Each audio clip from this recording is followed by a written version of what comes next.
Je voyais qu'elle marchait sans rentrer dans les premières maisons, je l'ai abordée. Je l'ai appelée mademoiselle et je lui ai dit: «Il me semble qu'on se connaît». Alors elle a à peine haussé les épaules, puis elle m'a dit: «Je connais la chanson». Je lui ai dit: «Non, non, mais il me semble qu'on se connaît, moi j'ai changé, mais vous et si ça se trouve toi, tu n'as pas beaucoup changé». Ma voix peut-être qui sans doute avait, elle, évolué, mais peut-être mes yeux, peut-être, elle me dit: «Oui, c'est vrai, ça me dit quelque chose, mais je suis pressé». Je lui dis: «Bah, moi aussi je suis pressé. Oui, j'allais quelque part». «Comment vous appelez-vous?» Elle m'a dit: «Et vous?» Je lui ai dit: «Moi, je m'appelle, Fred». Et là, on s'est reconnus tout de suite, elle, c'était Huguette, une Huguette Brochard, dont le père était camionneur chez Pavic. Et à cette fille-là, pendant des mois, en étant tout petit, j'avais pensé à la fourguer. Oh, je devais avoir 10 ans, 11 ans, je venais de découvrir ce que c'était que de se toucher le pipi. J'avais vraiment pensé que ça pourrait marcher, elle et moi. Et puis elle me tenait pas du tout à distance, mais je pense que c'était une timide, comme sont les blondes. Parce qu'elle était blonde et que dans ma famille tout le monde était brun, alors j'avais un faible pour les blondes. Alors on n'a remonté pas du tout le passé, mais on a été arrivé très rapidement. Tiens, t'es revenu ici, qu'est-ce que tu fais, etc. Alors moi j'essayais d'éluder les questions, et ce que je voulais savoir c'est elle, ce qu'elle était devenue. Marida ou pas, non pas Marida. Et je me suis aperçu qu'une demi-heure après, ben, là où elle était pressée d'aller, c'était nulle part. Donc c'était là où j'allais. Alors si on allait justement aux Trois Fontaines boire un pot, ça serait peut-être bien. T'as un café qu'elle aimait pas. Alors on a pris le café qu'elle aimait. Le café qu'elle aimait, ben, c'était près de Samba. On s'est foutu dans un coin et on rigolait tous les deux, quoi. La manière dont on s'était retrouvés, le temps qui avait passé entre nous. C'était pas dur pour elle, pour la faire parler. On aurait dit qu'elle faisait que ça. Après, ben, après c'est devenu plus simple, quand j'ai compris ce qu'elle avait fait. Elle m'a sorti une photo de son sac et, sans pouvoir regarder dessus déjà, j'avais compris que ça c'était son mec. Son mec c'était un Fritz. Un Fritz de pendant la guerre, de qui elle n'avait jamais pu eu de nouvelles. Elle avait eu des emmerdements. On l'avait vu frayer avec lui. Elle avait pensé, ce que toutes les filles ont pensé à ce moment-là. Elle aimait le vainqueur. Elle détestait le vaincu. C'est peut-être pour ça que moi, en fin de compte, quand je la croisais et que je lui parlais, eh bien, elle tournait la tête. Puis on était des copains, alors des copains d'enfance, et ben ça fraye pas quand on a 18 ans. Et lentement, bien, de marche en marche, elle était descendue dans la table, quoi. Elle faisait non pas la pute, mais tout comme. Elle essayait de se taper des types à droite à gauche, elle les faisait casquer. Et le premier soir, entre le moment où je l'avais rencontrée et le moment où j'allais la quitter, il m'était vraiment très facile de voir et de comprendre que cette rencontre-là, pour elle, plus que pour moi, alors que moi, peut-être, j'étais sorti pour rencontrer quelqu'un, avait une certaine importance. Elle était restée avec ses illusions, c'est bien possible. Il est possible aussi que moi, je représentais tout à fait par hasard, la dernière solution qui se présentait. Elle s'est mise à me bécoter, à me sucer les lèvres. J'avais beaucoup de mal à la suivre dans son énervement. Elle avait l'air toute chaude. Et ce soir-là, elle n'a pas fait la retape. Elle est revenue chez elle, là où elle demeurait quand moi j'étais gamin. Toujours la même boîte, pas très loin de la grosse. Ne voulant pas tellement savoir ce que j'allais faire, convaincu que nous allions faire quelque chose ensemble. Mais moi, j'étais pas du tout prêt à ça. J'avais pas du tout envie d'avoir une gonzesse sur les bras et encore bien moins de me jeter dans une histoire pareille. Seulement, je savais pas dans quoi j'allais me jeter, mais pas là-dedans. Mais avec elle, mise en confiance, disons, un peu par la jeunesse, un peu par cette tendresse qu'elle avait dans le visage. Je me suis mis à lui déblatérer des trucs, à lui faire croire que ce que je lui récitais, c'était des poèmes que j'avais appris par cœur. Parce qu'il y avait aussi ça en moi. Le gars qui lisait un bouquin et qui ensuite faisait croire aux autres qui, non pas le connaissaient, mais surtout les plaquettes de poèmes. J'aimais beaucoup dégoiser ça. Dégoiser ça sans jamais suivre une seule ligne de ce que je lisais, et quand je le lisais pas, une seule ligne de ce que je répétais.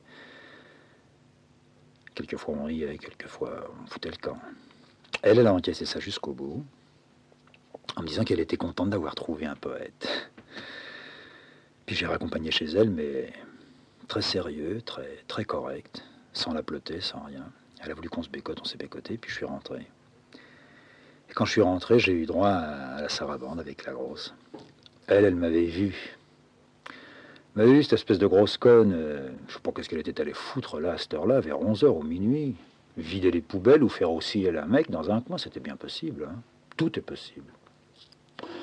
Il y en a qui aiment les gros. Alors elle me dit, ouais, si tu crois que j'ai pas compris, je vois ce que tu fais, tu recommences avec la brochard. Alors je dis, je recommence, d'abord j'ai jamais commencé avec elle, alors je recommence pas, non, puis je l'ai rencontrée.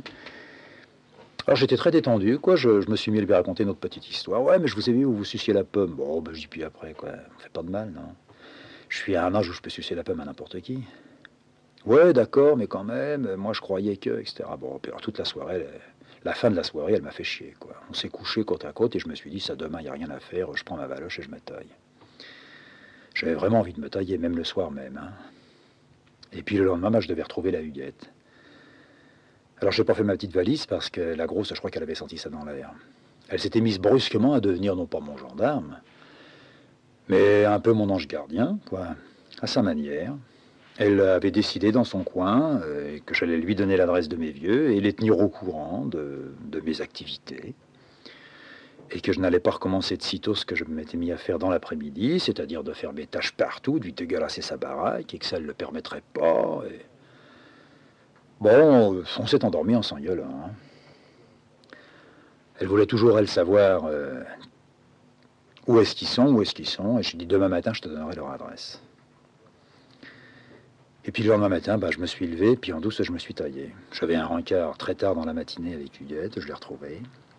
Elle était toute énervée, toute émoustillée par le chemin qu'on allait faire ensemble. Ça me faisait un peu peur. Je voulais pas la décevoir, je voulais pas lui dire, de toute façon, je suis pas le type que tu crois, et je suis pas le gars à faire un bout de chemin maintenant avec quelqu'un, j'ai déjà tellement de mal à le faire moi-même. Alors, elle était d'accord, elle, pour jouer à un jeu. Me trouver une piole, ça lui semblait facile, disait-elle, mais on se reverrait tous les soirs. Alors on a essayé d'étirer la matinée comme ça. L'après-midi, qu'est-ce que tu fais? Je dis, moi je fais rien. Puis elle a décidé qu'elle allait m'emmener chez elle. Un autre chez elle, pas celui de ses vieux, mais une piole qu'elle avait quelque part, près de 100 balles. Alors j'ai suivi. J'ai monté dans sa chambre. Puis alors là, elle s'est foutue à poil. Puis elle m'a dit, viens, il faut qu'on commence par ça, quoi. Moi, je vais te remonter. J'étais dans l'impossibilité de bander, de la toucher. Elle n'avait pas du tout un courant d'air entre les cuisses, c'était beaucoup plus chouette, beaucoup plus chaud. J'ai posé ma main dessus et elle avait l'air de trouver que ça faisait bien, que ça faisait du bien, que je devais continuer. Puis elle essayait de me tripoter, mais ça marchait pas du tout, quoi.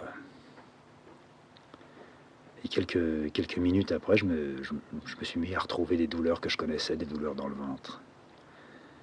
Peut-être que l'impossibilité de baiser était due à ça, cette douleur dans le bide. Je suis sorti et elle m'a suivi, en me disant qu'elle allait me remettre, qu'il fallait que je remarie avec une sacrée salope pour m'avoir foutu dans cet état-là. Que j'étais un paquet d'os, j'étais redevenu une planche à pain, ça c'est vrai. De moi, elle gardait seulement ce souvenir-là, parce qu'à l'époque où moi je me suis mis à avoir du muscle, elle était avec son frisé. Alors, ma foi, je suis resté chez la grosse pendant quelques jours. J'attendais toujours que la Huguette, elle me trouve une chambre de bonne, mais que dalle, il n'y avait rien. Je pouvais pas me refaire un nouveau chez moi. J'ai passé peut-être un mois avec la grosse bonne femme, là. Et de plus en plus, ou à l'envers, mais pareil, de moins en moins, je pouvais réfréner mes envies de faire des tâches, de gratter quelque chose. Et je guettais le matin, elle me disait, va me chercher à bouffer. Je dis, non, vas-y toi. Et elle me blousait, elle essayait de faire le plus rapidement possible. Moi, j'en profitais pour faire 2-3 gribouillis sur un bout de paplard. Jusqu'à ce qu'un jour, je trouve une toute petite piole. J'avais retiré ma malle de la consigne, bazardé mes bouquins à un prix dérisoire, je m'étais vachement bien fait arnaquer. Il ne me restait plus rien, quoi, sauf, disons, une dizaine ou une quinzaine de bouquins dans un coin de ma piole. J'étais pas mal là où j'étais, mais arrivé un peu au bout du rouleau, encore 10 jours, 15 jours, peut-être 3 semaines, si je réussissais à vendre les bouquins sur les quais à un gars qui me chercherait pas des histoires, parce qu'ils avaient tous une bonne combine, ces mecs. Ils disaient, ouais, ce sont des bouquins piqués, alors je peux pas les acheter au prix normal. Alors moi, je certifiais que c'était pas piqué, mais ça me servait à rien. Et dans ma petite piole, là, j'ai envoyé un mot à la fille que j'avais connue dans les montagnes. La môme qui tenait l'hôtel de ses parents. J'ai lancé un vache d'SOS. Le SOS dégueulasse du mec qui est au bord du trou. Et aussi sait que le lendemain, je recevais un mandat télégraphique. Ce mandat télégraphique m'a brûlé les pattes. Je me suis dit non, non mon petit père, si tu décides de mener la vie que tu as envie de mener, tu peux l'amener en étant un macro, ça c'est possible, mais tu n'as pas cette envergure, et ce pognon-là que tu as entre les mains maintenant, il va te faire chier pendant des mois. Alors tu as fait une connerie, il fallait que tu fasses une connerie. Alors maintenant tu vois. Alors tu retournes le pèse, ou bien, disons pour la première fois tu l'encaisses, quoi. Mais tu renvoies une lettre et tu dis non, ça marche pas. Ça marche pas, tu trouveras n'importe quoi, mais tu dois faire ça. Alors je me suis trouvé un type à devoir. Alors j'ai torché une lettre à la fille, en lui disant que j'acceptais son pognon, mais que j'avais une faiblesse, quoi. Il fallait pas qu'elle compte sur moi. Puis le lendemain, il est arrivé une lettre, puis le surlendemain, encore une autre lettre, puis moi je répondais pas, il s'est passé comme ça quelques jours. J'épuisais mes bouquins un à un, les derniers, le véritable dernier compte-gouttes chinois. Et puis, elle s'est un petit peu lassée de son côté. Mais là où je veux en venir, vous allez voir. Un matin, je descends, je passe devant la loge de la concierge de la maison dans laquelle j'avais ma chambre, là. Puis elle me dit, il y a un paquet pour vous. Alors je prends mon paxon, je le fous sous le bras, et puis je m'en vais, il y avait un petit square. Alors j'ouvre le paquet. C'était des journaux. Je suppose que je devais tomber à ce moment-là dans la période du centenaire de la mort de Victor Hugo, ou je sais pas quoi. Et elle m'avait envoyé un paquet pour bien me montrer qu'elle me connaissait, qu'elle comprenait qui j'étais. Elle m'envoyait des journaux avec des photographies de Victor Hugo et un bouquin qui était les poésies de Victor Hugo. Je me suis mis à la fois à l'insulter, enfin moralement, à l'insulter, puis à me faire doublement plus chier. Beaucoup plus chier que quand j'avais reçu le télégramme. C'était certainement très, très bête de sa part d'avoir envoyé ça, mais je foutais tout le paquet dans la Seine.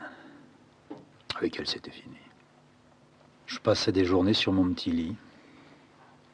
Heureusement, la bonne femme qui m'avait loué la chambre ne me demandait plus le prix tous les mois. Je résistais tant que je pouvais à la fin, de temps en temps je sortais.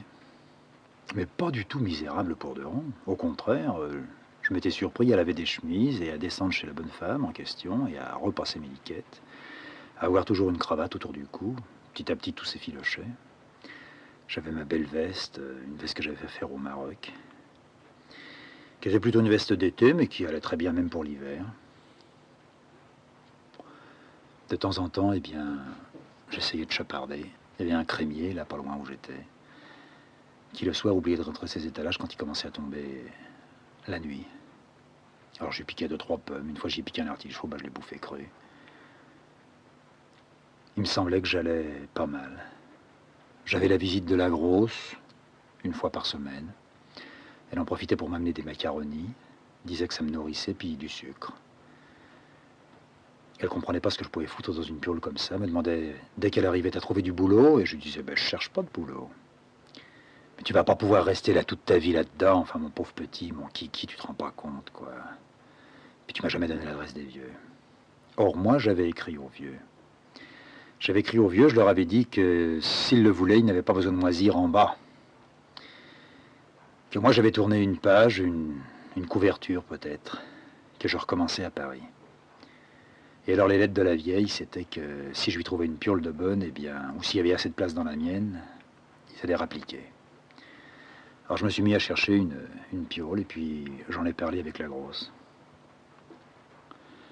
Et à côté de la grosse, dans le fond de sa cour, il s'est trouvé qu'un petit logement était libre. Alors j'ai écrit au vieux, vous pouvez venir. Les vieux sont revenus à Boulogne. Après la cave, la loge, l'appartement, bah, ils revenaient dans une cour. Je suis allé les chercher à la gare. J'étais tout propret, tout guilleret. Je venais ce jour-là de faire un petit boulot. J'avais découvert que les architectes ont besoin de gars pour tirer des traits, remplir avec des cages des fenêtres dans les immeubles qu'ils vont construire, et c'était pas mal payé. On a donc pu traverser Paris, payé par musique dans un taxi. La vieille était non pas affolée, mais complètement perdue.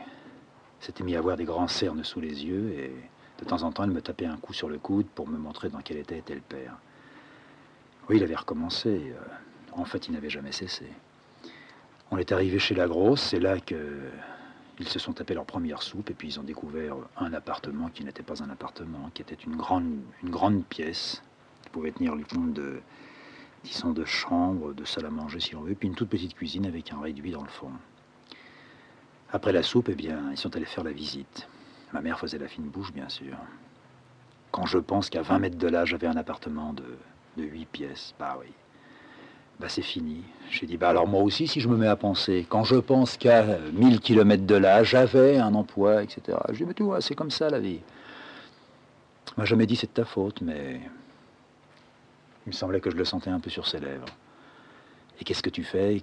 Est-ce que tu travailles? Est-ce que... Je dis, oui, je travaille. Tu travailles chez qui? Je dis, je travaille chez moi. Mais tu travailles pour qui? Je dis, je travaille pour moi. Mais qu'est-ce que ça veut dire, ça, travailler chez soi et travailler pour soi? Qu'est-ce que ça veut dire? Ben, je dis, ça veut dire que t'as qu'à demander à la grosse, tiens. Alors l'autre, elle se tenait plus sur une patte et sur une autre. Ouais, alors je vais te dire, il est un peu cinglé, disait-elle en rigolant. Il fait des trucs, il dégueulasse des bouts de papier, enfin, heureusement que vous êtes revenu, vous allez le reprendre en main. Ah, j'ai dit ça, non, vous revenez, mais pas pour me reprendre en main comme vous dites. On se verra, moi si vous voulez, vous pouvez venir chez moi. Mais je viendrai plutôt vous voir chez vous, parce que chez moi c'est très petit, alors que là il y a un tout petit peu plus de place. De temps en temps, même si vous voulez, je pourrais dormir avec vous. Vous, votre boulot, ça va être simple, c'est d'essayer de retrouver quelque chose. Le vieux, il va bien retrouver une planque dans une usine, et puis toi, bah, tu feras, je sais pas. Alors la vieille, elle a commencé par me dire, je ne retournerai jamais sur les marchés. Je dis, mais il n'est pas question que tu retournes sur les marchés. La roue tourne, la vie a changé, vieille. Maintenant, t'as un mec, qu'est-ce que tu veux, qui a 30 berges passées. C'est fini, tu peux plus rien faire avec moi. Tu dois me laisser faire ma vie. Alors elle pigeait pas du tout ça. Hein. Elle voulait reprendre là où je l'avais laissé, et si j'avais abandonné Coucou et l'autre, bon, bah, c'était un passage pour elle, mais ça n'allait pas durer longtemps. Et si ça devait durer longtemps, et si ça devait s'éterniser, comme elle disait, eh ben, elle se chargeait de me trouver une place. Et pourquoi je ne retournais pas chez Farman? Et pourquoi j'irais pas par hasard chez Renault? Hein, j'étais pas plus con qu'un autre. Alors je lui dis non, si je devais faire quelque chose, ce serait peut-être de vendre des livres, mais ça me fait chier. Tu comprends? Je suis un type qui, au point où il en est maintenant, tout le fait chier, lui y compris. Et si on m'envoyait une feuille et qu'on me demande un certain curriculum vitae, et que dans ces questions-là, il y ait « Qu'est-ce que vous voulez faire ?» je dirais « J'en ai marre de tout. » Le vieux, il baissait la tête, il disait rien. Elle était un petit peu assommée par ça. Ça commençait par, non pas une engueulade, mais par une mise au point qu'il fallait mettre, dès le départ. J'avais pas envie qu'on me remaillote et qu'on me refoute dans leur propre histoire. Moi, j'avais ma propre histoire, difficile à drainer. Hein. J'avais assez de pu, et puis eux aussi. Alors chacun son pu maintenant. On doit pouvoir vivre avec son pu. Alors, la vieille m'a dit, tu bois. Je bois quoi? Ouais, je bois, quoi. Je fais comme tout le monde, je bois un coup. Non, mais tu bois. Je vois que tu bois, t'as les mains qui tremblent. Je dis, mais mes mains ne tremblent pas. De temps en temps, je bois. Ouais, bon, mais alors? Ah, je le savais. Eh ben, j'ai dit, alors tu le savais? Ben, alors très bien, alors maintenant tu le sais, t'en as la preuve. Bon, parfait, alors fous-moi la paix. Viens voir ton appartement, là. Alors dans l'appartement, ça a été évidemment des coups de gueule, des cris, jamais j'habiterai là-dedans. C'était assez dégueulasse. Les murs suintaient de la flotte. Quand la scène allait monter au printemps prochain, certainement qu'elle y aurait droit. C'était plus bas que chez la grosse. Il fallait passer 4 marches. Mais c'était pas un drame. Après tout, elle me faisait chier, elle aussi. Mais moi aussi, je me faisais chier, parce que je me refoutais dans leur salade. Et pas du tout par pitié ou parce que c'était mes vieux, je devais les réinstaller et tout ça. Non, je m'embarrassais déjà plus de ça. Non, j'avais un petit côté serein. Le mec qui est, disons, méconnu des autres. Dans la petite chambre où j'étais, moi, je connaissais pas plus le voisin que la voisine, et je connaissais que 2 gars dans la maison. Celle qui me louait la petite chambre, et puis la concierge qui me donnait de temps en temps mon courrier. C'était rare parce que personne m'écrivait, puis moi, j'écrivais à personne. Alors maintenant que le vieux était là, j'aurais plus de courrier, et puis c'est tout. Moi, je suis bien, je suis une puce. Qu'on m'oublie, qu'on me laisse dans mon coin. J'avais bon expliquer ça simplement, calmement à la mère. Le vieux, lui, c'était l'éteignoir, mais elle, il n'y a rien à faire, elle ne pouvait pas comprendre. Elle disait non, à ton âge, on doit avoir.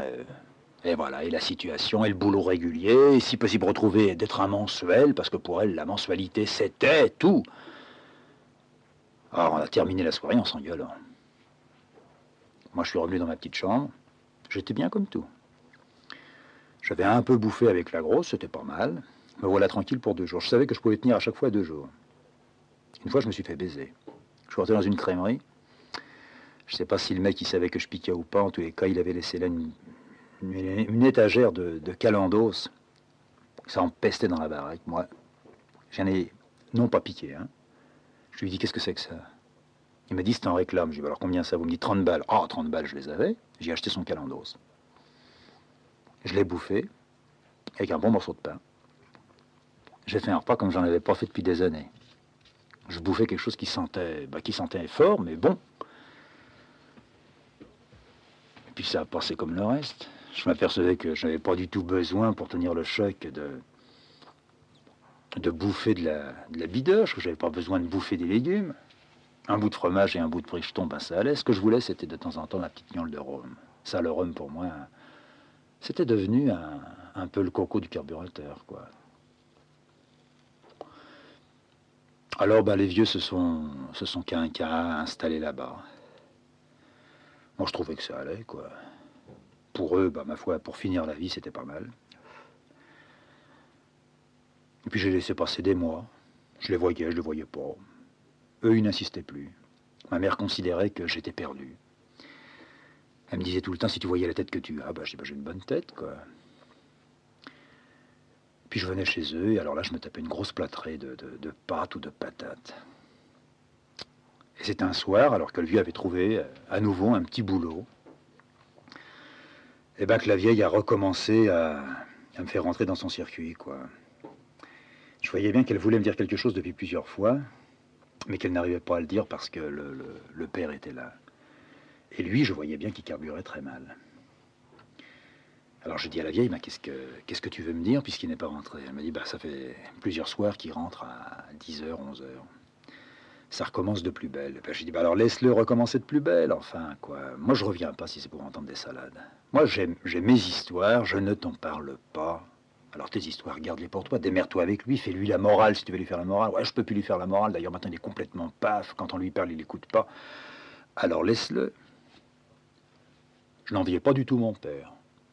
Je trouvais qu'il avait, pour lui, découvert sa voie. Il pompait, il allait canner, puis c'était fini. Alors elle m'a dit, oui, mais si tu connaissais maintenant ces histoires, c'est mis en tête de faire de la photo. Je dis, de la photo, ben pourquoi pas? Moi, je fais bien du dessin. Oui, mais c'est toi qui lui donnes le mauvais exemple. Ah, je dis, je donne le mauvais exemple, mais attention, il fait ce qu'il veut faire.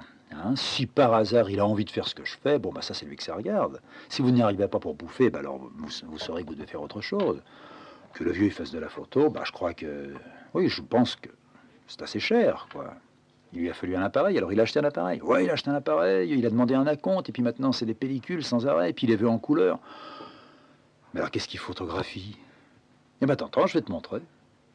Alors elle m'a sorti toute une boîte à chaussures pleine de photos que le vieux venait de faire. C'est vrai, il faisait de la photo. C'était ni bien ni mal, il prenait la mer sur toutes les coutures. de face, de profil, de côté, de derrière. Il était littéralement emballé par son histoire. J'essaie d'expliquer à ma mère qu'après tout, c'était peut-être pas si mal que ça, même s'il dépensait du pognon. Qu'est-ce qu'elle avait à redire sur une petite passion qui se développait comme ça en lui? Elle m'a dit, oui, mais c'est qu'en même temps, il boit. Je dis, mais petit à petit, il va arrêter de boire, peut-être, s'il aime vraiment ça. De toute façon, eh bien, ne l'emmerde pas, laisse-le faire. Puis le vieux est arrivé, ce soir-là, peut-être un peu plus tôt que d'habitude, en tous les cas, c'était vers les 9 heures. Il était pas mal blindé, mais en me voyant, j'ai eu l'impression de le dessouler. Et immédiatement, il m'a dit, tu sais, je sais pas si elle te l'a dit, mais... Et puis il a vu la boîte à chaussures sur la table. Il m'a dit, ah bah alors ça y est, t'as vu, je fais de la photo. Je dis, oui, j'ai vu que tu fais de la photo, et c'est bien ça. C'est bien, pourquoi pas. Seulement, il faut que tu choisisses. Ah, mais moi, je n'ai pas besoin de choisir. Je dis, il faut que tu choisisses, parce que sinon, tu vas te ruiner dans la photo. La pellicule, c'est pas donné, et tu pourras pas y arriver, quoi. Oui, je suis comme toi. Alors après m'avoir dit qu'il était comme moi, je lui dis, enfin, qu'est-ce que ça veut dire, ça, tu es comme moi, c'est quoi, ça, être comme moi? Je suis comme toi, moi, je suis artiste. Je lui dis, mais qui t'a dit que moi, j'étais un artiste? Moi, je suis pas un artiste. Les artistes, ils me font chier, moi. Les artistes et les flics, pour moi, c'est pareil. Puis j'ai vu qu'il ne pouvait pas comprendre. Peut-être que moi, j'aurais pas pu comprendre non plus. Alors je lui ai dit, bien, si tu veux, enfin, il y a différents artistes, quoi. Il y a ceux qui, comme toi, grattent dans leur coin. Eh ben, c'est mon genre. Moi, je travaille dans mon coin. Puis il y a les autres, eh bien, qui font autre chose, qui sont des professionnels. Nous, on ne sera jamais des professionnels, tous les deux. Et le vieux, il était très content de ça. Ah non, non, moi, je suis pas un professionnel. Et puis je dis, voilà, voilà. Alors tu vas continuer ta photo. Moi, je vois pourquoi tu la continuerais pas. Seulement, il faut que tu arrêtes autre chose. Alors là, il secouait la tête. On a becqueté, on a revu les photos, puis il a voulu m'en faire une avec une belle lumière sur le dessus de la tête. Alors je disais, attention, si tu la prends avec trop de lumière, je te préviens, ça va faire l'anthropométrie. Alors lui, il rigolait, il s'en foutait, il prenait des photos sous tous les angles de moi. Et il m'a même dit d'ailleurs pour toi, parce que je te les donnerai après. Et quelques semaines après, quand je suis revenu, il avait fait développer les photos. J'étais sous toutes les coutures. Mais il avait punaisé ça dans toute la cuisine. Et il essayait d'entraîner la grosse là-dedans. Moi, tout à fait par hasard. J'étais tombé sur un groupe disons, de copains. Là, quand j'étais dans la librairie, j'affectionnais plus particulièrement les gars qui ruaient dans les brancards. En admettant que je lisais quelque chose dont je me souvenais un peu, c'était plutôt les types du groupe surréaliste qui m'intéressaient. Je ne trouvais pas chez eux ce côté pompeux et ronflant d'une certaine philosophie dans la vie. Non, je les trouvais très, très droits, me convenaient particulièrement. Et depuis que j'avais ma petite chambre, j'étais rentré en rapport avec ces gars-là. J'avais vu leur type, le type de qui j'avais lu tous les bouquins, dont certains m'avaient prodigieusement fait chier et d'autres vraiment emballés. Et j'avais réussi à faire venir Breton chez moi, en lui téléphonant et en lui disant, voilà, je suis tout seul à Paris, je travaille dans mon coin et peut-être que ce que je fais vous intéresserait. Et pas du tout bêcheur, il m'avait dit, bon, prenons rendez-vous, et le rendez-vous pris, il était arrivé chez moi. Le jour où j'avais rendez-vous avec lui, j'étais dans un état, plus de fébrilité ni plus de fièvre, autre chose que du délire. Non pas de joie là-dedans, mais j'allais recevoir, en tous les cas me trouver, non pas avec l'auteur des livres que j'avais lus, mais avec un mec qui, pour moi, pendant des années, avait, que je me le formule ou pas, représenté une certaine forme de la liberté. C'était ça, j'avais fort bien compris ce qu'il aurait pu être dans la vie, c'est-à-dire un médecin psychiatre, et qu'il avait carrément tourné le dos pour un autre travail. Car pour moi, c'était aussi un travail. Et ce type-là allait d'un moment à l'autre frapper à ma porte. J'ai guetté pendant un bon moment de mon petit vasistas à la fois et les pas et les bas de pantalon des gars qui rentraient dans la cour, mais il n'y avait pas de retard. Seulement à l'heure dite et pétante, sans l'avoir entendu monter dans les escaliers, j'entendais taper à ma porte. Alors j'ouvrais, je me trouvais devant lui que je ne connaissais que par photo, et je le faisais rentrer. je ne dirais pas simplicité d'usage, mais je devais reconnaître qu'il se présentait à moi tout de même dans la simplicité, avec une certaine chaleur en même temps. Il m'avait appelé cher ami tout de suite, ce qui n'était pas fait pour me plaire, mais c'était une formule comme une autre. Alors nous avons parlé à la fois de tout et de rien, depuis combien de temps j'étais à Paris, enfin, etc., etc. Jusqu'à ce que je lui dise, eh bien, je travaille ici dans cette petite chambre, je fais des tâches. Il voulait voir, je lui ai montré, j'avais mis ça dans un grand carton à dessin que j'avais fabriqué moi-même. Et lentement, j'ai effeuillé une marguerite. Il regardait, je crois avec une certaine attention. Puis quand tout a été terminé, il m'a dit, eh bien, si vous voulez, cher ami, à partir d'aujourd'hui, vous êtes un ami du groupe surréaliste. Votre place est parmi nous. Vous ne pouvez pas rester seul dans votre coin. Je vous donne rendez-vous ce soir ou demain soir, si vous voulez, à tel endroit, dans un bistrot où ils se réunissaient. Et le lendemain soir, ou le surlendemain soir, je suis allé dans ce bistrot en question, et je me suis présenté à ses amis, qui m'ont reçu à leur manière, c'est-à-dire à la fois très gentiment, mais d'une façon un peu lointaine. J'ai pris place à une table et j'ai commandé comme tout le monde un petit verre. Je les ai entendus discuter. C'est curieux comme il y a une grande différence entre ce qu'on lit, ce qu'on suppose, et en fait ce qui est. Après tout, un type qui écrit un bouquin ou qui peint une toile ou qui fait un dessin, ben c'est un gars qui, quand il le fait, est lui-même. Mais quand il est dehors, et avec un groupe de copains, doit être différent, ne peut pas être autrement que différent. Toutefois, je ne peux pas dire avoir, à la première rencontre, au premier soir passé avec eux, je ne peux pas dire avoir ressenti une attirance tout à fait particulière pour le groupe de type jeune de mon âge, c'est-à-dire 30 ans à l'époque. Non. On s'était quitté en se serrant la main, j'étais revenu dans ma chambre et le seul bénéfice que j'avais tiré de ça, c'est que je n'avais pas envie de travailler. Le lendemain, j'essayais de travailler et ça ne marchait pas davantage. Je savais par lui que tous les soirs, nous devions nous réunir quelque part et le dimanche, dans un endroit particulier, pas très loin de chez lui. Il a fallu que je laisse passer plusieurs jours pour retrouver, appelons ça un rythme, un état, disons que je sois un peu chauffé.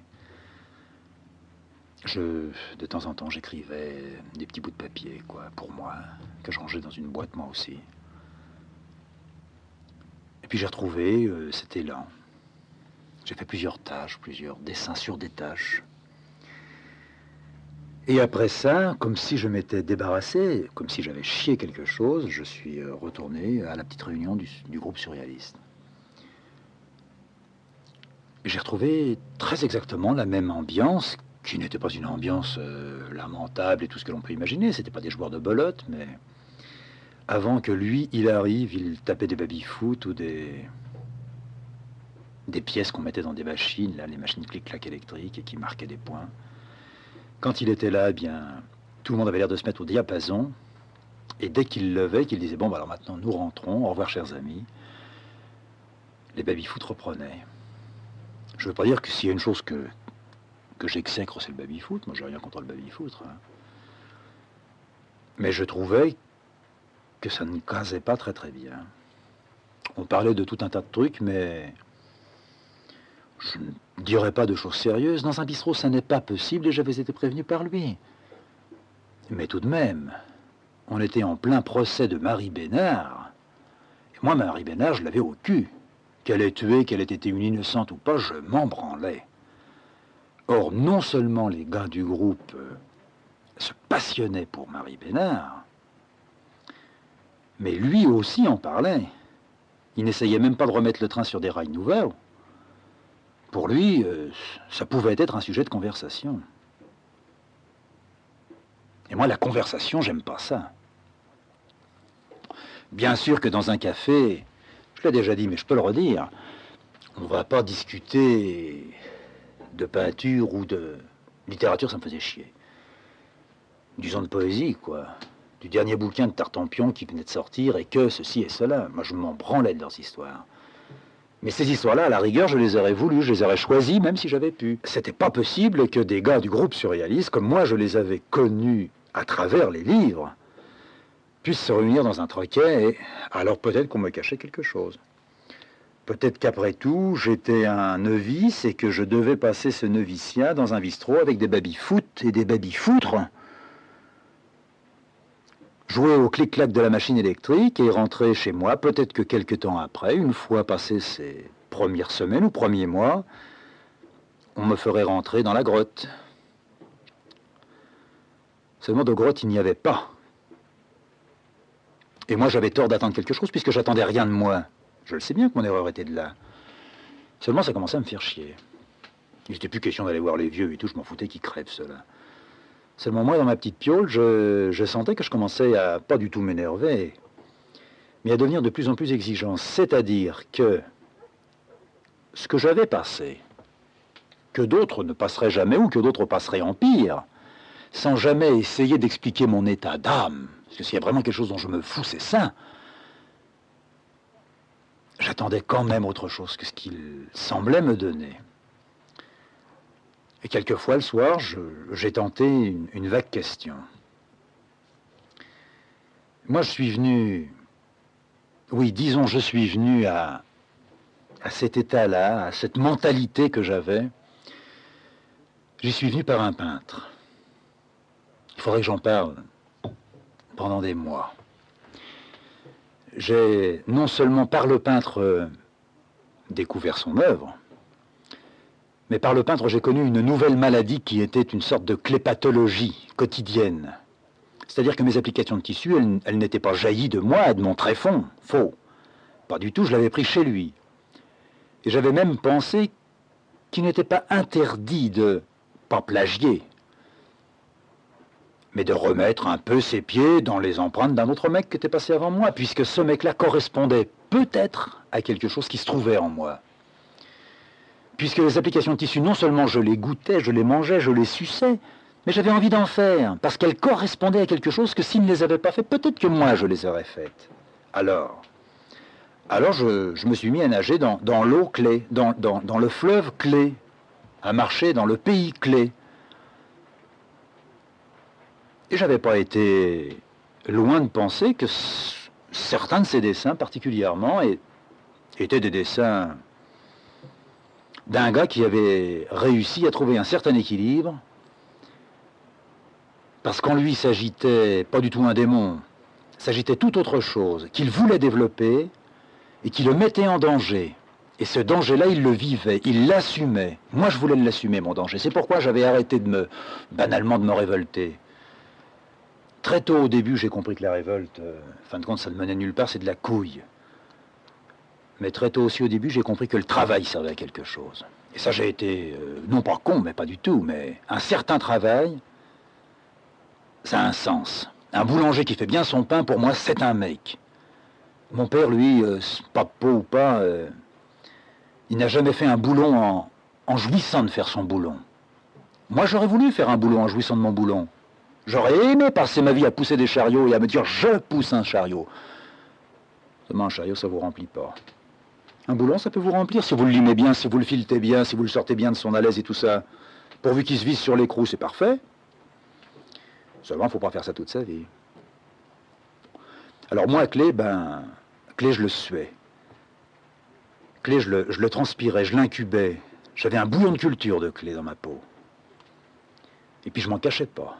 Et si la grosse, par hasard, avait été un peu avertie sur ces histoires-là et qu'elle l'eût connu, Clé, elle aurait dit oui, tu fais ce qu'il a fait. Et en fait, c'est vrai. J'aurais été arrivé à un point que je pouvais presque imiter sa signature.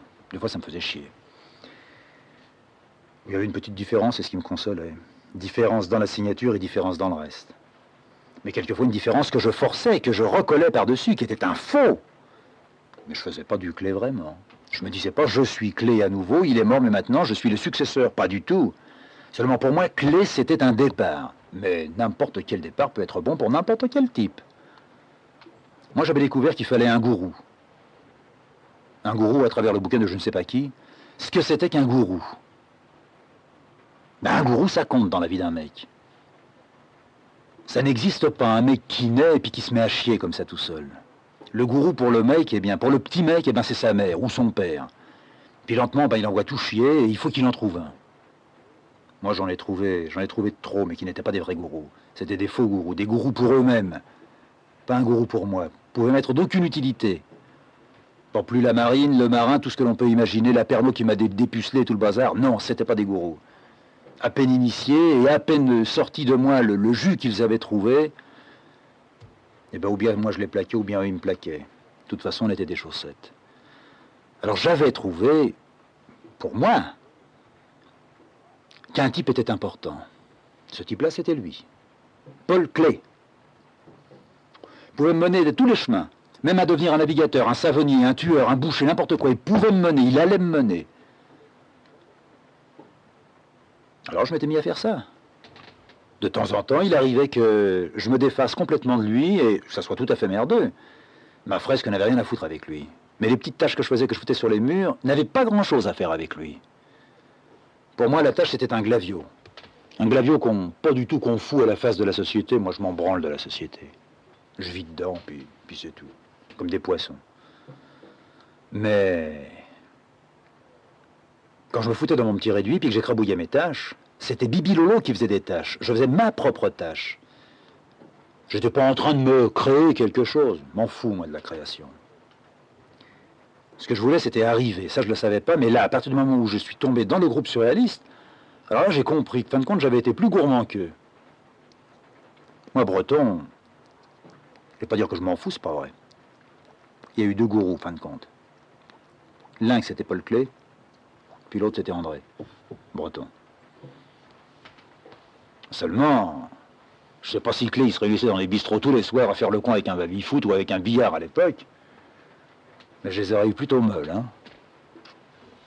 Alors que de voir l'autre, là, qui était encore vivant, puis qui discutait de Marie Bénard, alors j'en avais plein les roubignoles. Alors je suis rentré chez moi. Puis j'avais donné comme ça mon adresse à des gars, et puis ces gars-là, ils sont venus chez moi. Je ne veux pas dire que c'était des cognes, hein, pas du tout. Mais ils sont venus chez moi, puis ils ont regardé ce que je lisais. J'avais un restant de bouquins, là. Ah, tu lis ça? Ah, tu lis ça? Alors si je lisais ça, c'est que j'étais des leurs. Mais si j'avais lu autre chose, c'est que j'étais pas des leurs. C'était pas de l'interrogatoire, c'était pas vrai. Ils faisaient ça très gentiment, mais parce que c'était gentil, ça me plaisait pas. Moi, j'aime pas les gentils, je veux pas des copains gentils. Des gentils, j'en trouve et j'en chie. Alors tu pourrais nous montrer ce que tu fais. Ouais, je peux vous montrer ce que je fais. Je les aurais foutus en pièces. J'aurais montré ce que j'ai fait. Alors ils ont regardé, ah oui, c'est pas mal, bon, on comprend que breton, il est il, avec un grand I, comme Dieu. Je m'en fous, moi, du bon Dieu. Et à la limite, je me fous de breton aussi. Pour moi, c'est pas mon père. Enfin, c'est un autre truc. Puis quand tout a été terminé, non pas leur inspection, hein, parce que sinon j'attige. Après tout, ils me disaient d'ailleurs, tu es un copain. Hein. À partir de maintenant, tu viens avec nous, etc. J'avais sur le bout de la langue de leur dire, bah, écoutez, les gars, un copain, c'est autre chose que ça. Puis ils se sont barrés comme ça, ils m'ont laissé là-dedans.